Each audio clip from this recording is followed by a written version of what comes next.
BLO ಹೆಚ್ಚುವರಿ ಹೊರೆ ಬೇಡವೇ ಬೇಡ. ಅಧಿಕಾರಿಗಳ ದೌರ್ಜನ್ಯ ನಿಲ್ಲಲಿ, ಅಧಿಕಾರಿಗಳ ಕಿರುಕುಳ ನಿಲ್ಲಲಿ, ಶಿಸ್ತು ಕ್ರಮದ ಹೆಸರಿನ ದೌರ್ಜನ್ಯ ನಿಲ್ಲಲಿ. ಇನ್ಕ್ಲಾಬ್ ಜಿಂದಾಬಾದ್, AITUC ಜಿಂದಾಬಾದ್, ಇನ್ಕ್ಲಾಬ್ ಜಿಂದಾಬಾದ್.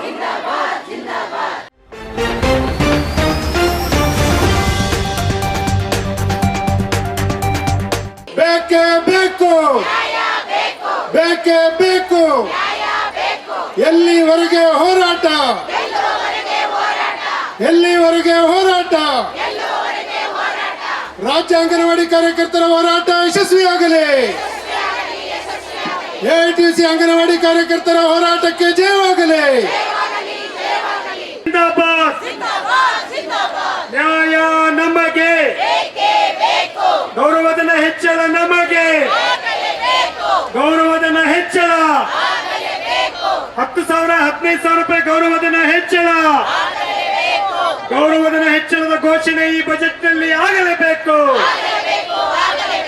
6ನೇ ತಾರೀಕಿನ ಬಜೆಟ್ನಲ್ಲಿ ಗೌರವಧನ ಹೆಚ್ಚಳ ಆಗಲೇಬೇಕು.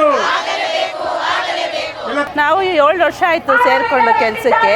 ಆದ್ರೂ ನಾವು ಇವಾಗ LKG UKG ಅಂತಲೂ ಮಾಡಿದ್ದಾರೆ, ಮತ್ತು ಎಲ್ಲ ಕೆಲಸನೂ ಮಾಡಿ, ಆ ಕೆಲಸ ಮಾಡಿ ಈ ಕೆಲಸ ಮಾಡಿ ಅಂತ ಮಾತ್ರ ಹೇಳ್ತಾ ಇದ್ದಾರೆ. ಆದ್ರೂ ಸಂಬಳ ಮಾತ್ರ ಜಾಸ್ತಿ ಮಾಡ್ತಿಲ್ಲ.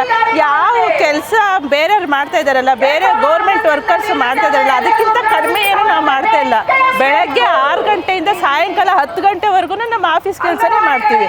ಆದ್ರೂ ಸ್ಯಾಲ್ರಿ ಮಾತ್ರ ಬೇರೆ ವರ್ಕರ್ಗಳಿಗೆಲ್ಲ ಪ್ರತಿ ವರ್ಷ ಇನ್ಕ್ರಿಮೆಂಟ್ ಅಂತ ಇರುತ್ತೆ. ನಮಗೆ ಅಟ್ಲೀಸ್ಟ್ 1,000 ಮಾಡಿದ್ರೆ ಇಷ್ಟೊತ್ತಿಗೆ ಎಷ್ಟೋ ರೈಸ್ ಆಗಿರೋದು ನಮ್ಮ ಸ್ಯಾಲ್ರಿ. ಅವ್ರಿಗಿಂತ ಹೀನಾಯವಾಗಂತೂ ಕೆಲಸ ಮಾಡಲ್ಲ ನಾವು, ಅವ್ರಿಗಿಂತ ಬೆಸ್ಟಾಗೆ ಕೆಲಸ ಕೊಡ್ತೀವಿ. ಆದರೆ ಸಂಬಳ ಮಾತ್ರ ಎಲ್ಲರಿಗಿಂತ ಕಡಿಮೆ ತಗೊಳ್ತೀವಿ. ಒಂದು ಗ್ರ್ಯಾಜುಟಿ ಇಲ್ಲ, ESI ಇಲ್ಲ, ಒಂದು PF ಇಲ್ಲ. ಅಟ್ಲೀಸ್ಟ್ ನಮಗೆ ಹೆಲ್ತ್ಗೆ ಏನಾದರೂ ಪ್ರಾಬ್ಲಮ್ ಆದರೆ ಯಾರು ಹೊಣೆ ನಮಗೆ? ಅದಕ್ಕಾದ್ರೂ ಒಂದು ಹೆಲ್ತ್ಗಾದ್ರೂ ESI ಅಂತನಾದ್ರೂ ಮಾಡಬೇಕು. ಇವಾಗ ನಾನೇ ಹುಷಾರಿಲ್ದಿರೋ ಎಷ್ಟೋ ಸಫರ್ ಮಾಡ್ತಾ ಇದ್ದೀನಿ. ನಮ್ಮ ಮಂತ್ಲಿ ಏನಿಲ್ಲ ಅಂದರೆ 5-6 ಸಾವಿರ ಮೇಲೆ ಖರ್ಚಾಗುತ್ತೆ. ಅಟ್ಲೀಸ್ಟ್ ನಮ್ಗೆ ESI ಬೆನಿಫಿಟ್ ಅಂತನಾದರೂ ಕೊಟ್ಟರೆ ನಮ್ಮ ಆರೋಗ್ಯನಾದ್ರೂ ನೋಡ್ಕೊಬೋದು. ಇಲ್ಲ, ಬರೀ ಆರೋಗ್ಯ ಹೆಂಗಾದ್ರೂ ಇರಲಿ, BLO ಮಾಡಿ, ಪಂಚಾಯತಿ ಕೆಲಸ ಮಾಡಿರಿ, ಆರೋಗ್ಯ ಸೇವೆ ಮಾಡಿರಿ, ಎಲ್ಲ ಮಾಡಿರಿ, ಮಕ್ಕಳಿಗೆ ಹೇಳ್ಕೊಡ್ರಿ. ಇದರಲ್ಲೆಲ್ಲ ಸರ್ಕಾರ ಆ ಕೆಲಸ ಮಾಡಿ ಈ ಕೆಲಸ ಮಾಡಿ ಅಂತ ಮಾತ್ರ ಹೇಳ್ತಾ ಇದ್ದಾರೆ. ಆದರೆ ಇದ್ರಲ್ಲಿ ಬರ್ಡನ್ ಆಗ್ತಾ ಇರೋದು ನಾವು. ಮತ್ತು ನಮಗೆ LKG UKG ಮಾಡಿ ಅಂತ ಹೇಳ್ತಿದ್ರೆ ಮಕ್ಕಳಿಗೆ ಕೂಡ ಸರಿಯಾಗಿ ಎಜುಕೇಷನ್ ಕೊಡೋಕ್ಕೂ ನಮ್ಮ ಕೈಲಿ ಆಗ್ತಾ ಇಲ್ಲ. ನಾವು ತುಂಬ ದ್ರೋಹ ಮಾಡ್ತಾ ಇದ್ದೀವಿ. ಸರ್ಕಾರನ ಸೇರಿಕೊಂಡು ಇದ್ರ ಬಗ್ಗೆ ನಾವು ದ್ರೋಹ ಮಾಡ್ತಾ ಇದ್ದೀವಿ. ಮಕ್ಕಳಿಗೆ ದ್ರೋಹ ಆಗ್ತಾ ಐತೆ, ಜೊತೆಗೆ ನಾವು ತುಂಬ ವಂಚನೆಗೆ ಒಳಗಾಗಿದ್ದೀವಿ. ಇದನ್ನ ಯಾವ ರೀತಿ ಸರಿಪಡಿಸ್ತಾರೋ ಗೊತ್ತಿಲ್ಲ. ಇಷ್ಟು ವರ್ಷ ಹೋರಾಟ ಮಾಡ್ತಾನೆ ಇದ್ದಾರೆ, ಪ್ರತಿ ವರ್ಷ ಮಾಡ್ತಾ ಇದ್ದಾರೆ, ಈಗಲೂ ಮಾಡ್ತಾ ಇದ್ದೀವಿ. ಆದರೆ ಇದರಿಂದ ಏನೋ ಒಂದು ಸ್ಯಾಲ್ರಿ ಕೂಡ ರೈಸ್ ಮಾಡಲ್ಲ. ಅಟ್ಲೀಸ್ಟ್ ನಮಗೆ ಕ್ಲಾಸ್ಗಳಲ್ಲಿ ಮಾಡೋಕ್ಕೂ ಒಂದು ಅನುವು ಮಾಡಿಕೊಡ್ತಾ ಇಲ್ಲ. ಎಲ್ಲ ಕೆಲಸ ಮಾಡಿಸ್ತಾರೆ. ಮತ್ತೆ BLO ಕೆಲಸ ಕೊಟ್ಟಿದ್ದಾರೆ ನಮ್ಗೆ. ಅದರಿಂದ ತುಂಬಾ ಜನಕ್ಕೆ BP, ಶುಗರ್ ಆ ಥರ ಪ್ರಾಬ್ಲಮ್ಸ್ ಎಲ್ಲ ಆಗ್ತಾ ಇದೆ. ಸೊ ಇದನ್ನೆಲ್ಲ ನಿವಾರಣೆ ಮಾಡ್ಕೊಡ್ಬೇಕು ಅಂತ ಸರ್ಕಾರದವ್ರನ್ನ ಕೇಳ್ತಾ ಇದ್ದೀವಿ. ಗೌರವಧನ ಕಾರ್ಯಕರ್ತ ಬೆಳಗ್ಗೆ 9:00 ಸಾಯಂಕಾಲ 4 ಗಂಟೆವರೆಗೂ ಮಾಡ್ತೀವಿ. ಬೇರೆ ಸರ್ವೆಗಳಿಗೆಲ್ಲ ಹಾಕ್ತಾರೆ, BLO ಕೆಲಸ ಮಾಡ್ತಾ ಇದ್ದೀವಿ.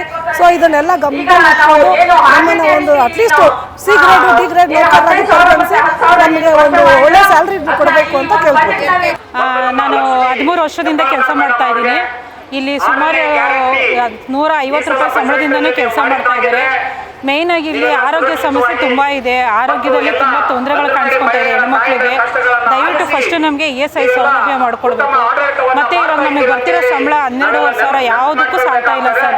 ಬೆಳಗ್ಗೆ 9:00 4 ಗಂಟೆವರೆಗೂ ಕಷ್ಟ ಬಿದ್ದು ನಾವು ಸ್ಕೂಲಲ್ಲಿ ಇರ್ತೀವಿ.